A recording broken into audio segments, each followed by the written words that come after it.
What's up? This is your boy Simon Stone. You are back with the Nerdsexy experience. It's been a minute. We had some technical difficulties, had to get a few things back together, but we are back. Episode 2 with my brother, my road dog, my best friend forever and a day. Been friends since Jesus was a general. Sure. B Dirty is in the building. You know, we're going to talk about some nerd stuff. We're going to talk about some music. We're going to talk about it all. So we're glad y'all came back to us. B Dirty, you going to introduce yourself, tell the people about yourself. I'm B Dirty. I'm a human being, and I'm just happy to be here. There you go. That's all you got to say. So what we're going to do today on Nerdsexy, we're going to take this back, and we're going to talk about the origins of our band, Heavy Mojo. Then we're going to talk about, because it leads back to a nerd experience. Yeah. Because it always goes back to some nerd It always goes back to some nerd shit. It goes back to some nerd stuff, you know what I'm saying? So, Yeah. you know, we met many moons ago. We ain't going to say how long, but it was many moons, you know what I'm saying? Like I said, back when Jesus was a general, you know what I'm saying? It's been that long. You know, my saved auntie's going to get me for that. Mm-hmm. But we met, I think it was 9th grade, wasn't it? 9th grade, man. 13 years old, 9th grade, Yeah. and basically walked in the homeroom, and the only seat that was available in class was a seat in the back of the room, sitting next to you. Yeah. So I sat down, I pulled out the latest issue of Daredevil, and you leaned over, you were like, yo, you like comic books? And I was like, yeah. And you were like, check this out. And you pulled out Spider-Woman 1 through 7. And I was like, what is this Negro doing with Spider-Woman 1 through 7?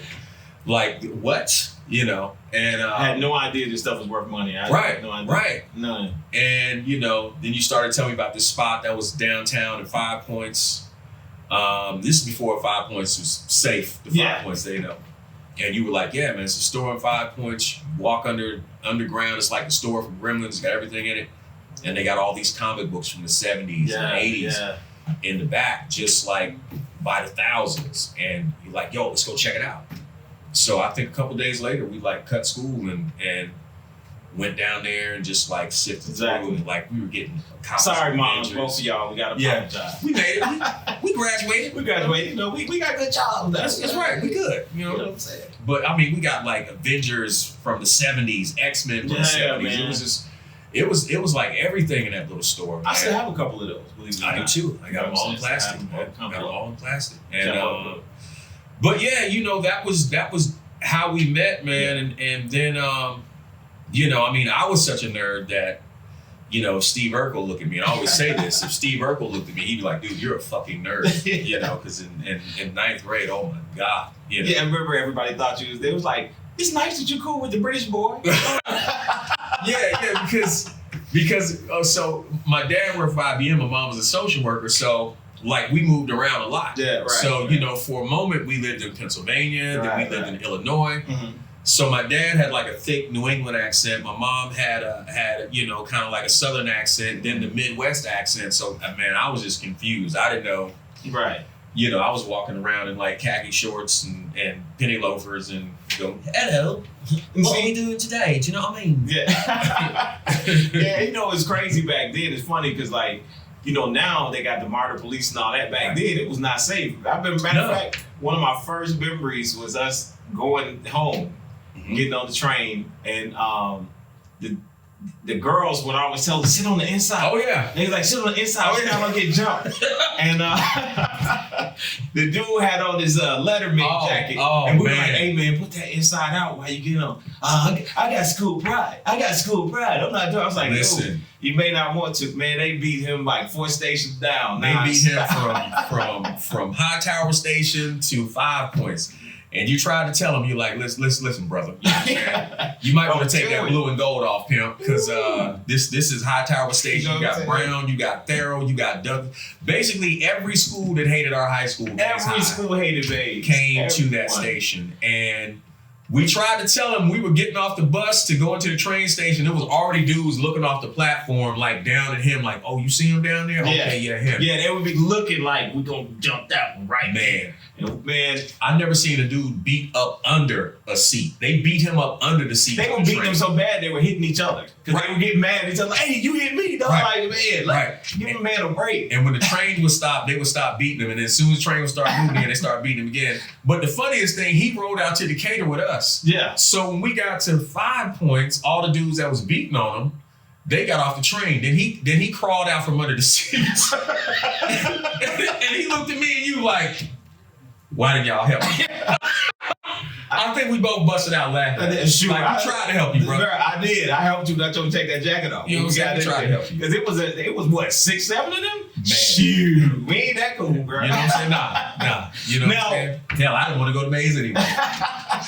Now, one thing about it is that, like, because they was back then, y'all don't know about this stuff, but back then, getting jumped on the train was something normal, especially if you had on like a starter jacket or something like that, or you had on the wrong kind of nights, you wasn't gonna get off the train with them. You know what I'm saying? I may or may not have walked around with a little bit of mace on myself because you wasn't taking nothing from me. Nah. Well, you know, back in the day, man, it was like it was the prep kids versus the soul kids. Me and you were preps. You know what I'm saying? We was always fried, dyed, leg to the side, suited and booted. See, that came from your side. Because, like, I was tricky. I was known as, you know. Well, no, really that came from you because, I'll never forget, it was 10th grade. Yeah. First semester, 10th grade. You came and got me out of class. And you were like, dude, let's go to the library real quick. And I'm like, okay. And you like slammed down this stack of GQ magazines. Yeah. You know what? And you were like, I was like, dude, what's going on? It's like, I'm tired of all these lame dudes walking around here getting all these girls and all that. This lame nigga, this lame nigga. And like you were pissed off. Yeah. And so you flipped through the GQ magazines like, yo, we need to get a coat like this. We need to get shoes like that. And we cut school again. Sorry, Mom. And went out to the Avondale. Okay. Yeah, we did. We went out to the Avondale surplus store. Yeah. Where everything was like discount wholesale. And now, you know what's crazy? Mall. Now it's a Walmart there. Right. It's not even the mall. Right. You wouldn't even know. It was a Walmart there. And we might have purchased a bunch of clothes with the money that you got from extracurricular activities that we're not to talk about. I don't recall. You know what I mean? And but from that day on, man, we were super preps, and we wasn't, the women were plentiful. Yeah, you didn't want to be the bum looking dude. Yeah, we weren't nerds anymore. Not man, like it was like a totally different scenario. And it's crazy, man. Now that kind of thing is the opposite, where like dudes don't want to, you know what I mean? They want to look as dudes look like they crawl out of dumpsters, man. I mean, it's a totally different scenario. Like even with cologne and stuff, I'm like, y'all don't wear cologne, y'all. And I don't get it, man. I see these young dudes walking around, these like little Generation Z dudes and some of these millennial cats, and it's just like they look like they're just covered in like a film of ash and dirt. I don't know what that is. And you know what I'm saying? For us, I mean, if you want to talk to a girl back in the day, dude, you had to be clean. Your clothes had to be on point. Your shoes had to be on point. Your hair had to be on point. And you had to know how to talk. You couldn't walk up to some girl like, hey, so I want something like, so I want something, you did no something. They'd be like, ew. Yeah. It's totally different, man. You had to have game, man. Now it's just, I don't. The girls actually harder than the boys now. The girls want more stuff than the guys want, man. I don't get it. It's a different paradigm now completely. You know what I mean? Because like, I remember literally like, if your shoes had a scuff on it or something, you was out of there. Like, right. You know what I'm saying? You had to keep your shoe. I remember being in the bathroom, like shining my shoe in the bathroom, trying to get a scuff off. Like, oh no! Yeah. You know what I'm saying? Yeah. And you almost had to have a different pair of shoes for every day of the week, or have some like fly dress shoes or something, dude. And you just weren't finna be walking around. You wearing them same Nikes for Yeah, you know what I'm saying? I remember buying, and I don't even think they make them now, but when they would do the tree torn, and you would get like 4 or 5 pair and dye them. Yeah, there you go. You could mix max during the week. So they wouldn't even know. Like, you had the blue ones on Monday, the red ones on Tuesday, you wear the black ones on Friday. Yeah. But then, you flip it over the weekend and just wear either pair. You know what I'm saying? Or you have one red pair and one blue pair. Boom, they don't plan it out. You know what I'm saying? So now let's talk about how let's get to the music part of it. Then we're going to go back to the nerd thing. We're going to talk about the new music stuff. Gotcha. So musically, you started, because you kind of I was making beats and stuff like that, but I was just doing it for whoever asked for a beat. You had Afro playing. Y'all had signed with, it was RCA, right? RCA. Yeah. So y'all had signed with RCA. So let's talk about that for a minute, and then we're gonna talk about how that goes into, you know. Okay, so this is like. You don't have to say the year. Okay, I won't say the year. So my cousin had a group, right? And I was actually a backup dancer, which is funny because I'm the worst dancer in the world. And they had these two dudes in the group. One was a DJ who said he can make beats. Another dude was like, I can write all the hooks or whatever. So my cousin booked studio time. And I just wanted to hang out. I was just hanging out with them at that point. They were doing talent shows, winning talent shows. Like I said, I was a hype man, backup dancer. I just liked hanging out. Yeah. So they booked studio time. We go to the studio. The main dude who was talking all the stuff, he can make the beats, he's the DJ, whatever, he didn't show up. Right. The other dude who said, I can write the hooks, I can do all this, he didn't show up. So it's me, my cousin, and Brother Son. Shout out to Brother Son. Shout out to Noah. Shout out to my cousin Noah. You know what I'm saying? Gotta give him a shout out. And so the guy whose studio we're at, they'd already paid him. He was like, I ain't giving y'all back y'all money, so you might want to make something. Because, you know. And that's what, he's like, I'm going to be here 8 hours. What y'all going to do? Yeah. You know, so we were like, oh, wow. So I had a bunch of, you know, I've always been into music, huge fan, listen to music, play music, whatever. So I had a bunch of like tapes and CDs in my car. Went in, got a bunch of stuff, sampled some stuff, made like 4 beats that ended up becoming a demo, and 6 months later we were signed. It was New Travelers of the Afroplane. We shortened the Afroplane. I think we did like maybe 6 shows. And within 6 shows, we were signed to Cape RCA. Right. And that's when Atlanta was really Atlanta. Yeah. Oh man, that's when it was Outkast, Goody Mob, PA. Right.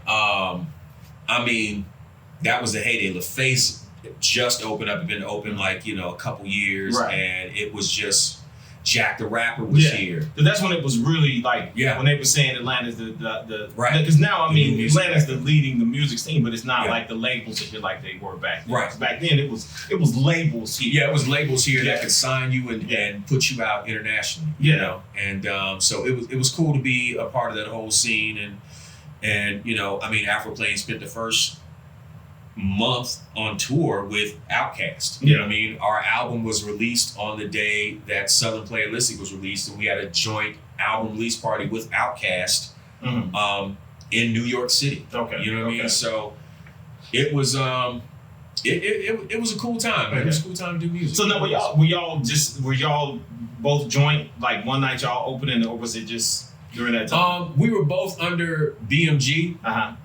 distribution. And I think because of that, and we were both with local labels, that they just kind of had us going along the same trail.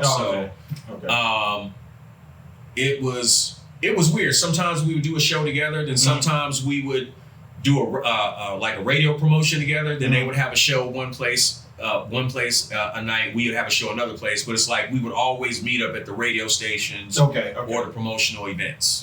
You know? Yeah, I always wonder how that worked with that. With that. So y'all actually did perform together though sometime though, right? Yeah, we performed together a couple times. Like I said, we had the album release party together. We did some radio promotional. You like stuff we did when we were on road rehab. Did some like big radio promo shows. Okay. Now then during that time, I know we don't have to get into that part, but y'all did Afroplane split, and that's kind of when I had come back from Las Vegas, and that's a whole story unto itself. That had to be an episode by itself. So I'm back from Vegas, and during that time, y'all were still working together to some degree. Y'all were... Okay, so here's the official story why Afroplane split, because there's a lot of people who know about Afroplane. And shout out to Jermaine Dupri for stealing the Afroplane logo and making the So Def logo. You know, you're welcome. So my mother, in all her brilliance, basically told RCA that when we signed with them, they got 18 months to make something happen, or we're free agents. Originally, Sony, EMI wanted to sign us. So when 18 months was up, RCA had only done so much that they could do with us. And then there was the whole controversy of what Son said and Trouble Thought It Was Love. But, you know, up to that point, we'd had the editor's page of Billboard magazine, cover Right On magazine, like, you know, a bunch of, we were in the Spin magazine where Kurt Cobain was on the cover where he died. So it was all these... Tell me you kept that. Yeah, I still got it. So in spite of everything that was going on, we were kind of hitting all these milestones where people were paying attention. Like, oh man, you know, who is this? Mm-hmm. So when we were into the 18 months, RCA was kind of like, we don't know what to do next. Right. And Caper was like, we don't know what to do next. So Sony had never stopped wanting to sign us. So Sony was like, hey, we'll buy out their contract. Okay. Sony comes in, we have a meeting with them. They said, listen, we're going to buy out your contract. We're going to send you guys overseas for 6 months. We're going to blow you up in Europe, make a little bit of money, bring you back over here.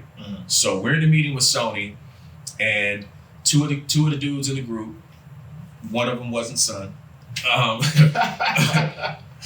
brother's son, but basically Sony was like, yo, we want to sign you, and we're going to fly you to New York. We want you to do a showcase for the Sony brass. So a couple guys in the band were like, we're going to do all new music. And they were like, well, we want to hear you guys perform the album because that's what we're going to be promoting. And we're going to give you a whole new publishing deal, a whole new record deal. So I'm thinking, new publishing deal, new record deal, Europe? Yes. Thank you. And so they're like, we're doing all new stuff because now Wu-Tang's blowing up. It's Dog Pound. It's you know, G-Funk, Dr. Dre, and all that's what, and they're like, we're going to buy this album. We want you to perform this for the Sony brass. Okay. We're doing all new stuff. So I go, well, listen, why don't we do half the stuff that's new? And then you tell us what songs you want off the album for us to perform for the Sony brass, which I thought was a rational compromise. And then they're like, no, we doing all new music. And then I go, we? Because I don't remember y'all producing or writing nothing. No, this is when we kind of got back in touch with each other because you were working with Tony. Exactly, and, exactly. So basically, brothers, I wish wherever y'all at, hit me up. Yeah, because y'all are dope producers. Yeah, hit me up. And Tony, you one of the funniest dudes ever met in my life. Man, that dude kept me laughing. Just a dope producer, dope musician. You know what I'm saying? But basically in that meeting when it was just like they wouldn't compromise and we gonna do all new stuff and everything else, I was like, this is the dumbest thing in the world. We're getting offered a new publishing deal, new record contract, and you guys really sit here beefing with this person who's about to sign us. I'm done. Yeah. And I just got up and left the meeting. And that was the demise of that. Okay. And that's when you went back to LA. I went back to LA. Yeah. And then you came back. And that's when we kind of linked up and started working what became Heavy Mojo. Yeah. I was back here for about a week and I bumped into Shub on the train. Yeah, pre-Shuby, what's up? Yeah, man? And you know, Shub, another homie. Now you're gonna be on episode 4. Right, I got you coming. Right. Shub was another homie from high school who Shub used to help us promote the Afroplane shows and everything. And I met Shub just a couple years after me and you met. And so me and Shub were hanging out, and he was like, "Yeah, man, you know, I was hanging with your boy. You know, we were making beats." And I'm like, "Who?" He's like, you know, your boy Stone. And I'm like, oh, shoot, because you were going back and forth between here and Vegas and a couple places. Yeah, I was going between Vegas here. I was going to Indiana to see family sometime, but I was in Vegas a lot during that time. Because I think the last time I saw you, you were heading back out of town for something. Yeah. I think I was going to, don't quote me, but I think I was going back to Vegas. Okay. I think I was going back out to Vegas. And so I was shocked to hear that you were back, because I've been gone for about a year. And then he was like, yeah, we were hanging out making beats. Matter of fact, we're going to get together this weekend.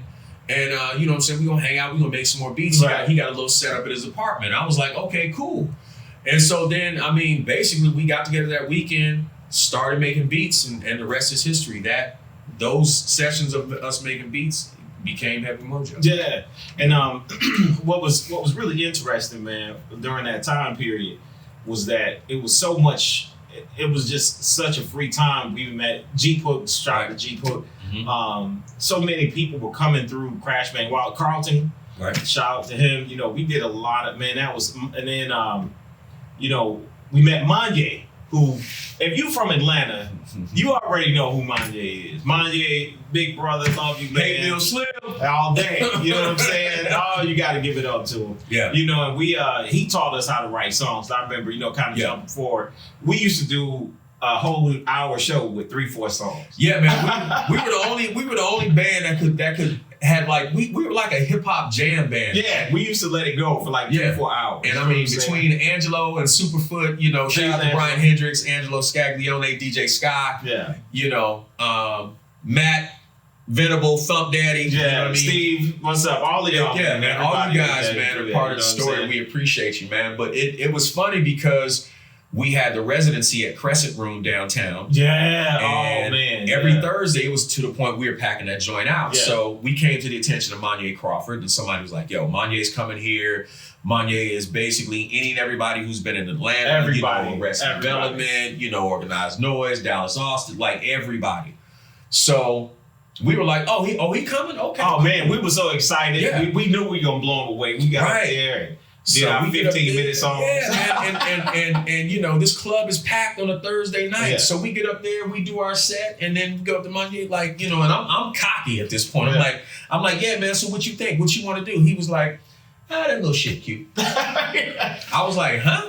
He was like, yeah, that shit cute. Yeah, when y'all gonna learn to write some songs? Yeah, he was like, he said, y'all ain't got no songs. I'm like, what you mean you got? Look at all these people. He said the only reason people are here is because you all got good energy when you're on the stage. We buck wild. Yeah.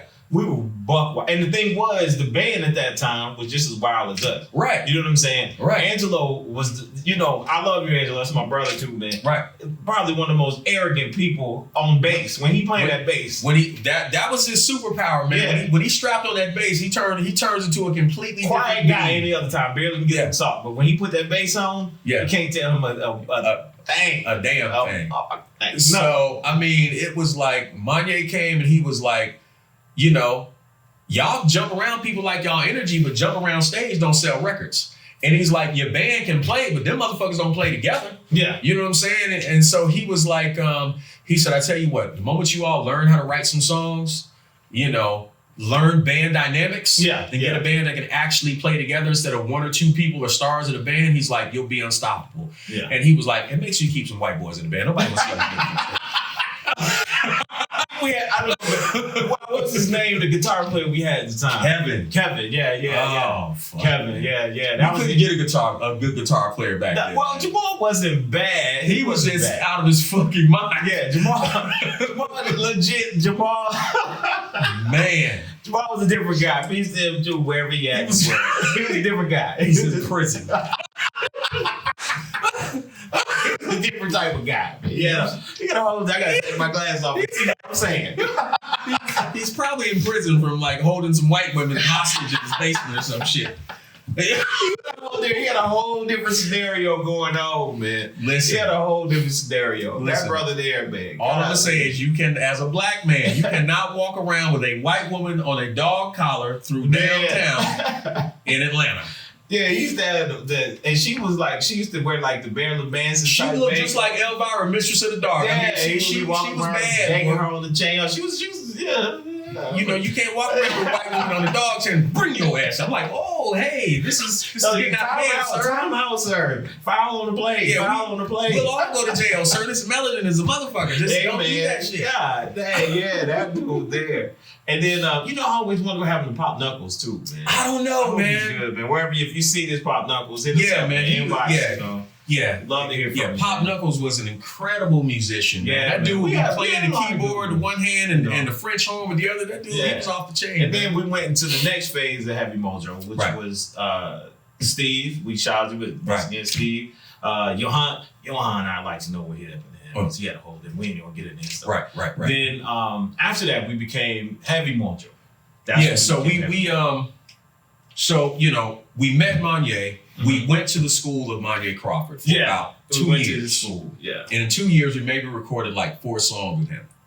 And Monye was just teaching us about studio craft. He taught me how to really program in different keys. Because I was more into sampling at the time. Yeah. I kind of got away from the whole idea of actually playing. And he taught me he was like, look, these are the chords. See that? Yeah, you're gonna play these chords. Yeah, this is what you're gonna do. And he, actually, I had been using the ASR 10 forever, and he was like, first of all, get rid of that. His exact word: if you don't get rid of that caveman bullshit, don't bring that caveman shit back up in here. He calls me a caveman to this day. I programmed. He used to call me, and I would go program, just drum beats and stuff over there. Mm-hmm. And he basically gave it to me, really, my first MPC. Mm-hmm. And so we was over there programming stuff, and he would teach me gospel chords and different stuff that he was working on at the time. Mm-hmm. And man, that was the best schooling as far as music I ever got. You know, now you can't have no soft, you can't be soft when you work with Monye, because he gonna tell you lay truth. Yeah. Yeah. He tell you exactly what you did, good, bad, or different. He if your feelings hurt easily, you know what I'm saying? You can't have thin skin with him because boy, he'll get you to the jugular. But boy, that's why we love him. Exactly. Right, you know what I'm saying? And he likes to start shit. That's where my name B Dirty came from. Okay. You know what I'm saying? Oh man, you know shit. So now the next phase of us. And shout out to Jeep too, because Jeep was the first person that used to let us into his studio.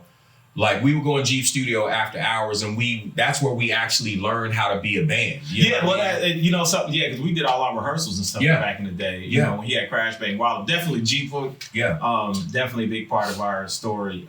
Huge part. Because our first actual, I guess the EP, the Fat Fecal Matter. Right. We did that live in his studio.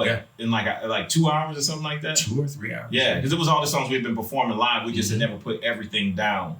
So like we put it all down at his studio. He was gracious. He used to jam, playing keys all on it. It just sounded dope, man. Yeah, it was dope. And what was crazy is Brian Hendricks, again, we shout him out. He played like a real drum machine. That dude, if you had a metronome going, he would be right on that metronome. He never, I can't remember one time that he ever came off that. He was always like, boom. I mean, Foot is the only dude I knew would be behind the drum kit, eating chicken wings, drinking a 40.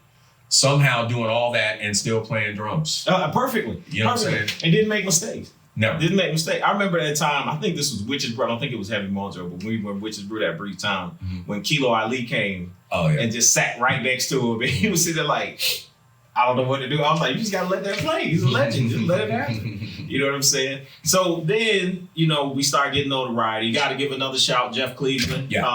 He paid for the first official Heavy Mojo album. Jeff came in, saw a rehearsal we did, and I think we put together a couple songs. We did the BMI Music Showcase. Yeah, we did that. And then after doing BMI Music Showcase, where we won but didn't win, but we won, we didn't win.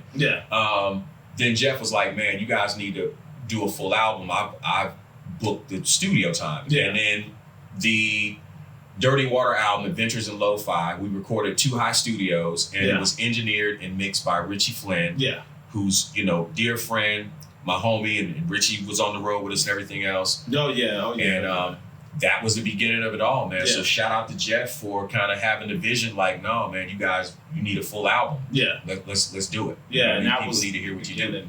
And that, I mean, really, Big Luca, as we like to call him. Luca Razzi. But that album took us so far. You would have thought that was really a professional, like really, I mean, it was, but I'm saying you would have thought we've spent thousands and thousands of dollars on that, like $100,000. Well, it was crazy, man, because we were literally recording an album as they were tearing down the studio and remodeling it. So if you remember, we were just able to leave with everything on ADATs. And Richie couldn't finish mixing it. So then we had to take it to Chris Sampson. And who you work with to this day. Who I'm working with to this day, with the Blood Plums. Cristoban! He's the nicest little Dutch boy you ever meet. And so Chris actually converted all the ADAT stuff to Pro Tools.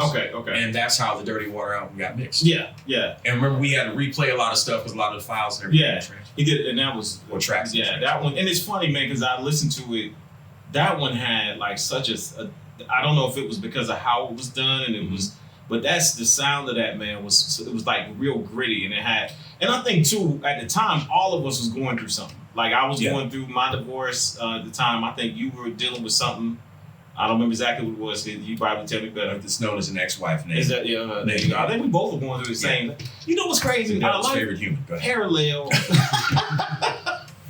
I love parallel because we got married like the same time. We got divorced at like the same time. You know what I'm saying? Both our baby girls are about a year apart. I think Mona's about 6 months older. You know what I'm saying? So at this point now, we're getting notoriety. We play, I mean, just incredible stuff. We did Music Midtown. We went on right before Hole. Foo Fighters. Foo Fighters, even better. I just remember, can we tell the story of Meeting Courtney Love? Can we tell that story? Oh, you can say whatever you'd like to.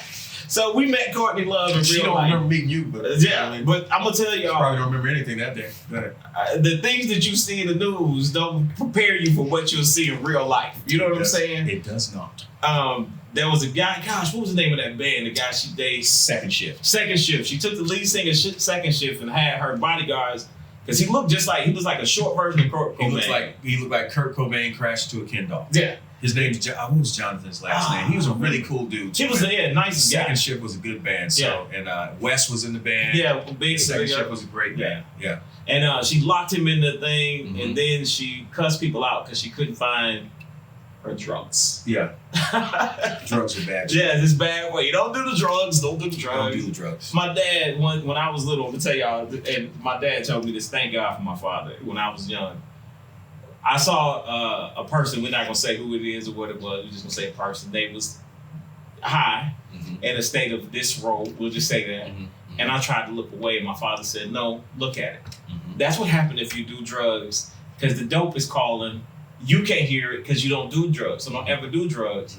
Don't let nothing call your name but a paycheck. Yeah. Best thing somebody ever told me in my life, because we gonna fast forward a little bit. That's known as wisdom. That is wisdom. Thank you, Daddy. I love you. I love you. Absolutely. But we get on the road. We got offered everything under the sun, my friends. I'm telling you, if I wasn't so scary. Well, listen, if you recall correctly, me and you were trying to figure out how to sell all them drugs until we crossed from Colorado into Nevada, and they pulled us over, and they made us throw all the we had fruit. Yeah, on we had oranges, apples, and all, because on the road that's like the one thing you get where you're not gonna get sick. Yeah. And I don't know what it was about the fruit. They were really adamant that we don't go. And this was in America. We're not leaving the country. They were like, y'all don't need all this fruit. We're going to take this here. Get it out of here. I'm like, if they're this pissed off with some oranges and a bag of oranges, what they going to be with a bag of weed? No, we're not doing this, sir. And it's crazy because you go to these places on TV. I thought when we went to Utah, it was going to be, just like a utopia of Bible Belt people. And it was the farthest thing from. I have never been offered that many drugs in my life. Listen. It was constant. They were, you good, bro? I can give you a bump. You don't even have to pay me. I love the shows you guys did. I'm like, I just remember Salt Lake City, Utah looking like a barren wasteland, man. That was the first time in my life, and I'm not don't hit me with the toxic thing. That was the first time in my life I ever saw a Middle Eastern crackhead in my life. Hey. I didn't know that existed to that moment. Because remember, that's when the shower blew up, and I went to tell him, and he was like, he literally had hit the pipe. He was like, here you go, just take this other room. Don't worry about it. Just go ahead. Yeah. Just go ahead. Yeah. Go ahead. I was like, dude, the shower is busted. Water is running everywhere. Y'all gonna have $1 million. Don't worry about it. We'll deal with it in the morning. Just take this room and go to the other room. And I was sitting there like, what the hell? And then me in Oregon, we saw the dude get knocked out. You know what I'm saying? Yeah. By how tall that girl was, maybe 5 feet tall, maybe 115 pounds. She cracked his ass. She knocked his ass out. He was asleep. He woke up refreshed with a new outfit. Listen, I just remember him sitting in the lobby with his hat over his face, just slumped in the chair. Yeah, they had him over in the corner Yeah. and the show went on. Nobody even cared. They had him slumped up in the corner. They didn't give a shit. And that's what he deserved. Hey, life happens, bro. Come at you fast. You gotta be ready. You gotta be ready. You know what I'm saying? And then we were the first part, the first big tour we did, we were with the Juggalo crowd. So it was people were bringing adolescents out. Yeah, 3 o'clock in the morning. Kids at shows, man. Yeah, kids are getting stomped at shows. You know, I remember the one little boy, I never forget, man. He walked up to us, "Excuse me, Mr. Rapper. Could you help me?" This little boy got lacerations and they got stepped on. We were in Seattle at was it Diablo or Diablos? Or something like that. Yeah. And me and you and the father kick in. We wrapped the kid up with some ice and all this stuff. And mother come over there. He's soft just like his daddy. Yeah. You're up here acting like a pussy. We're like, this kid, he got literal footprints on his back, lady. What are you doing? This was a kid. We're not talking about he was probably 6 or 7. Yeah, he was a little guy. And he was like, "Thank you, Mr. Rapper." I was like, that kid is probably breaking somebody's house. I want to call Child Protective Service. He right now he's probably breaking into somebody's house at this moment. Somebody's house getting broken into. Exactly. So Now let's talk a little bit about some Blood Plum. Then we're gonna talk about get back to some nerd stuff. So you got a new album out with the Blood Plum. Yeah, Blood Plum's new album's out. It's called In the Thick. It's on all streaming sites for your download, listening pleasure. Okay. Recorded with Chris Sampson during the summer of 2020. And Tony, John, Black Santa. It's cool. Okay. It's like some good, And y'all getting a lot of play right now, right? It's doing pretty good, man. It's getting good downloads, and we've gotten play on a couple internet radio stations over in the UK, in Canada. Right. We're getting like a bunch of write-ups and stuff overseas. So who knows? Maybe somebody get us some tour over there. That's the crazy thing. Even with my Japan, please. Yeah. Right. That's the crazy thing. I get. Like when I release stuff overseas, people hit me up and like, I want to do an interview with you. Yeah. I can't get nobody here. That's the weirdest thing. I just think, man, Now my stuff does sound like Nine Inch Nails, so let's. Well, no, I just think the U.S. market, man, is still, and nothing I'm going to say is new to you. Right. It's like over here, a lot of people still wait to be told what to like. Yeah. What to do. How to react. Where overseas, they're just like, hey, I like it, so I'm just gonna, I want it. I don't care what anybody thinks. Well, we also had that thing where you can't disagree. Right, you can't disagree. You have to say you like X, Y, and Z. Right, you kind of have to wait for everybody else's opinion. If you have an opinion of your own, it could be offensive. Whereas over theirs is like, hey, man, I just like it. Yeah, and that's what it should be. It should be just like you like what you like and whatever. Yeah. You know what I'm saying? So I guess after the pandemic, we done with that. Y'all gonna hit the road or do anything? The plan is to do another Blood Plum's EP this summer and to record like 5 more songs. So we'll have a full album, the In the Thick album, then do an EP this summer. So we'll have a nice body of new work to get out and perform once all the pandemic stuff is over. And then, of course, finishing up the Heavy Mojo album. You finished up your vocals on that. There's a new Heavy Mojo album coming. Juice Blend. Yeah, Juice Blend. What's up? Logan. There you go. The man with the plan, Mr. Logan. Yeah. He does sexy dancing. It's not a joke. I'm actually being serious. Right. So, Shub on the beats, Pre-Shub on the track. So, beat by Pre-Shub, what I recite might leave a mic bruise. There you go. So, that's an actual lyric, by the way. We just got, we got a lot of music, man. Yeah. And it's just like we're always doing stuff, man. Be it Blood Plums, be it Heavy Mojo, be it your solo stuff, my solo stuff. It's just like, it's just music, man. We just like making noise. Yeah, I got some stuff coming too. This is the age of chaos. But anyway, so now let's talk about some nerd stuff. Go ahead, man. So, what you watching lately? What you watching? Oh man, it's a lot of like weird stuff on TV. The Nevers is cool. Okay. I thought WandaVision was really cool. Man, that Falcon really and the was Snowman good. Was dope. Falcon and the Snowman. I'm sorry, Falcon and the Winter Soldier. Falcon and Snowman was some days. It's crazy. The Marvel is really showing out. I mean, it's like not even a fair fight right now. You know what I mean? It's not a fair fight. I mean, here's the thing with Marvel, man. It's kind of like when Marvel first came out with those first couple movies, it was more so about, oh, look at Iron Man's suit. Oh, look at Captain America's shield. But then they actually got into the writing and focused on the story. And that's what makes the Marvel movies dope, because you almost forget that you're watching superheroes. Yeah. So when they do something super, you're like, oh yeah, that's right. That is Thor. You know what I mean? It's the human side. There you go. Because like even with Thanos, I actually kind of empathize with right. Because like that moment when he had to, it's not a spoiler now. It's been out 2 years. If you haven't seen it, that's your problem. Mm-hmm. When he had to sacrifice Gamora, I was sitting there like, wow, you really felt something. You like, wow, that was well written, because I remember sitting there like, wow, is he gonna do it? And he was looking like, I don't know if this is worth it. You know what I mean? And that kind of stuff you don't have, because DC, I think, like, first of all, DC puts too much CGI in their villains. Well, DC to me focuses so much on the fact that you are watching Superman, you are watching Batman, you are watching Wonder Woman, that you can't empathize with these people. You don't see yourself in these people. Yeah, right. I think that was always a problem with DC for me. Right. Like, I always liked Batman because he was just a regular guy. He would get hurt sometime and things would happen. Yeah. But Superman was so powerful. He always would come up with a power to save the day at the end of the day. Like, well, you know what? I'm gonna use my fingernail as a diamond and cut through here and free everybody. It was always something he could do. Here's what I never understood about DC Comics. So you have Superman who can basically move almost as fast as the Flash. Right. And who has this kind of like omniscience where he knows everything that's going on all the time. Right. So why didn't Superman just fly around the world in like 15 seconds and kill all the supervillains? Just be done with shit. Yeah. Why? And that's the same thing. Or have the Flash run around and do the same thing. Yeah. I never understood that. And I mean, Joke over there killing people. He like, well, I mean, Batman. I mean, that's you.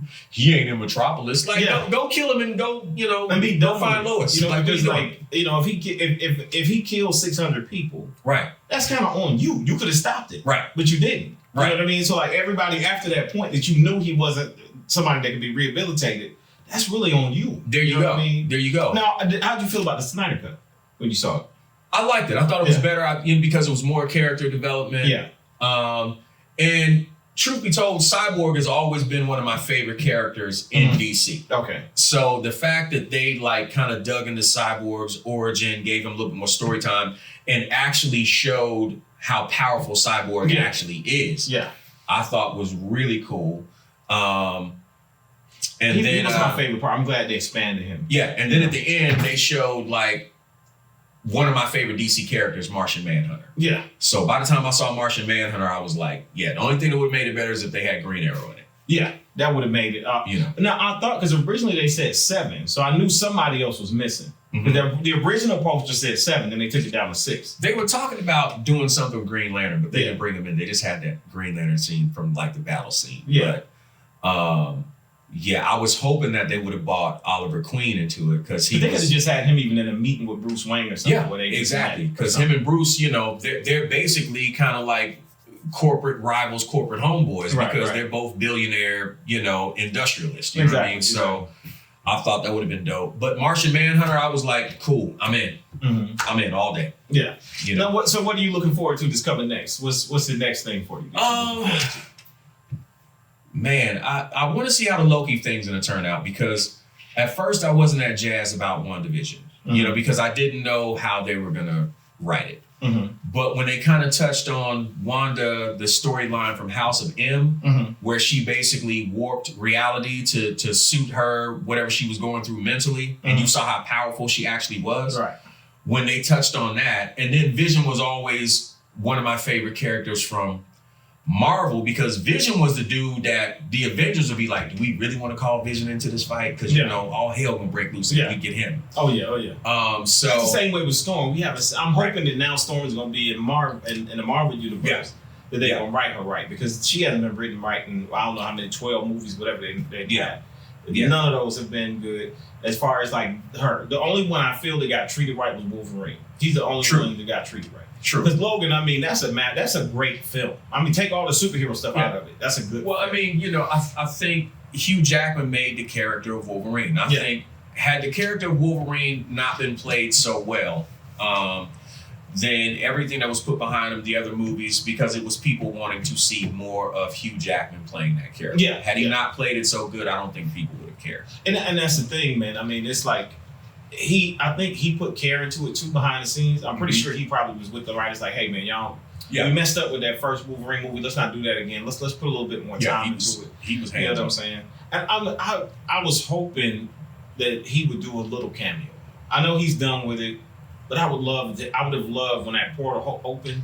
Well, I'm gonna tell you something. I don't know if this has been discussed, but Endgame disappointed me because I understand now that they've made it clear that the Netflix Marvel shows are not canon. They made that clear now. Right.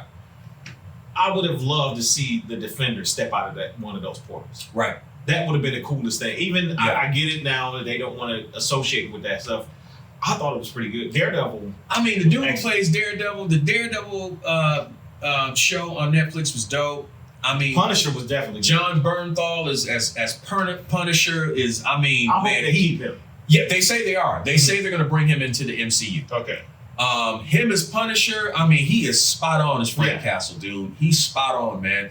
And the dude as Daredevil, man. I mean, I like Luke Cage first job. season, just second season, it just seemed like they just got real corny. I don't know what happened. I mean, the first season I liked, but the second season they just let it go. It was sounding like they phoned it in. Like, I mean, man, listen, I'm always happy to see black superheroes or characters represented. Right.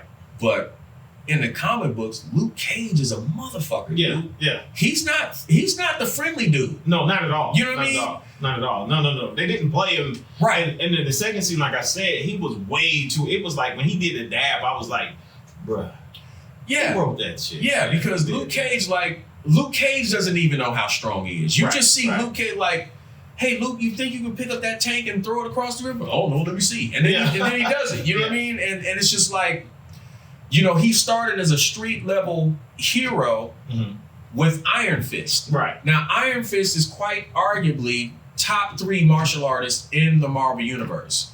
And this is Luke Cage's homeboy that they out fighting with. Yeah. Which lets you know Luke Cage can fucking throw. Right. So anybody handing Luke Cage an L. No, I didn't like that at all. And I didn't. In the we don't even talk about Iron Fist. That show, that shit was terrible. Listen, the only thing I liked was the very last. I watched it through because, sorry, Dawson and Simone. I'll tell you the little girl who played the little wing girl. What was her name? Boy, for her, I selfishly watched it for the wing girl. The Night Nurses was the best thing going on the show. Yeah, you know what I'm saying. But Misty Knight, right? Yes, Lord. Knight. Yes, Lord. Misty. But here's the crazy thing, though. Once again, you know, and this is for the diehard comic book fans, because if you read any of these comics from back in the 70s, Heroes for Hire, right, where it was Luke Cage and Iron Fist, that shit could have damn near been rated X. That was some hardcore, like... And that's what I thought they were going to do before they did the Avengers. I was like, okay, we're going to get Heroes for Hire now. Right. But the Defenders, I think I watched it. I don't remember. I literally, it's like, I don't even remember if I watched it or not. Right, because when Misty Knight showed up, Misty Knight was going to whoop your ass. She wasn't talking. No. You know what I mean? No. Misty Knight is she ain't nothing to play with at all. But in the show, again, I don't know what it is with downplaying certain characters. I have no idea. You know what I'm saying? It's like even with Thor. In the first couple, I was like, y'all know Thor wouldn't have let all this go on. He would have snapped out a little bit more than what y'all. The same thing with Iron Fist. Like Iron Fist wasn't. They play Iron Fist like he's some Zen type dude. He's not. No. Iron Fist, he wasn't doing all that talking. No, Iron Fist was like, oh, for real, okay. Okay, good night. Yeah, he's gonna be. You know what I'm saying? And then Luke Cage was like, "Go and take that L, pimp." Yeah. You know what I mean? So. Yeah, I didn't like that. I didn't like that. Iron Fist shit was some. So they can get another dude on him, but I hope they really keep the Punisher. And they need to keep both of them. I think I've read a couple articles where they're gonna keep the Punisher. Now they're saying you have to take it with a grain of salt to come out, but they're saying that Daredevil's gonna be in Spider-Man. That's December, so we'll know soon enough. I mean, that makes sense. If you look at the various comic book arcs, how many times Daredevil and Spider-Man have crossed paths and teamed up and everything, that makes sense. The only other thing that they need to do is have Spider-Man fight the Hulk, because all through the 70s and the 80s, for some reason, Spidey fought the Hulk. Yeah, what I would love to see, I know it'll never happen, but I would love to see that panel with Wolverine putting his hand straight through the Hulk. Oh, yeah. I would love to see it. Oh, yeah. That's what got me in the comics. That right there, that moment is when I wanted to draw. That was when I was like, you know what? I've got to be able to do that, because that was the best thing I ever saw as a kid. I'll never forget seeing that cover. Todd McFarlane. I don't know if you remember, one time we were in LA, I met Todd McFarlane. And I geeked out. I remember I used to get so mad, but I'm like, goddamn tourist. I'm like, Tim, look at that. I was so excited. Me and Shu were just bitter for no fucking reason. We should have been enjoying shit. I know. I used to shit. I'm a kid from Michigan City, and then I was supposed to be in LA meeting these famous people. I don't know what the fuck wrong with me. I used to love it. I should have been happy. I should have been impressed. You know what I'm saying? I never, because we're gonna wrap up in a second, but like when I got a chance to meet the Black Eyed Peas, the dude they thought I was somebody else. I don't know who they thought I was. I told him like twice, like, I'm not who you think I am. He was like, well, we homies now, let's hang. I was like, okay, cool. I think it was Apples is what they call it. So. And I'm like, B, come downstairs, I'm with the Black Eyed Peas. Fuck them dudes, man, I ain't coming. Click. And the priest was walking by, and I'm like, priest, you want to hang out? Fergie need a sandwich. And he walks off. I'm like, what the hell is this? Yeah, we were. Danny Silvestri, who was our bass player at the time, that's the only person who hang with me that night. Danny was always down. I don't know, man. I just, Me and him had a ball that night. I mean, my thing is like people are people, man. You know, I don't care if you're cooking fries at Burger King or you're fucking, you know, on stage in front of 30,000 people. You're just a regular guy. Yeah, I mean, hey man, I had a ball that night. Let me tell you. You always have a good time. Yeah, that's the thing. You enjoy life. I take my cues from you. Like, oh, am I supposed to be enjoying myself now? Okay. So I did. I was like, dude, we went there. I'm like, dude, this is the world is ours right now. We gotta enjoy this. Right. Nah, man, I ain't doing all this shit. Yeah. Take me to Walmart. Well, look, y'all, we're gonna get out of here. Thank y'all for spending time. Thank my special guest, my brother, Anytime. B Dirty. Stay tuned. We're gonna have more episodes. They're gonna be consistent every Thursday. You're gonna see some Nerdsexy. So stay tuned. NETFREQtv. Buy that new Blood Plum. Tell them the name again. It is In the Thick Blood Plums on all major like download, streaming, whatever you kids call it. Just look on the internets. On those internets that y'all young kids get on. The new Heavy Mojo is coming soon too. We're gonna have have everybody. Stimulate. Yeah. Open your mind. Yeah. Target destroyed. So, so yeah, y'all stay tuned. NETFREQtv, Heavy Mojo. Shoot, you coming too, Nate? You know what I'm saying? T Dot. You know what I'm saying? Get Bizzardi on here too. Oh, Bizzardi, yes. You know what I'm saying? That'll be the real untold story right there, boy. Shout out to Bizzardi, man, because without him, all that Heavy Mojo stuff. Yeah, so man. Definitely Bizarro. Yeah, so we're gonna get y'all on here. Matter of fact, yeah. Peace, y'all. NETFREQtv, we out.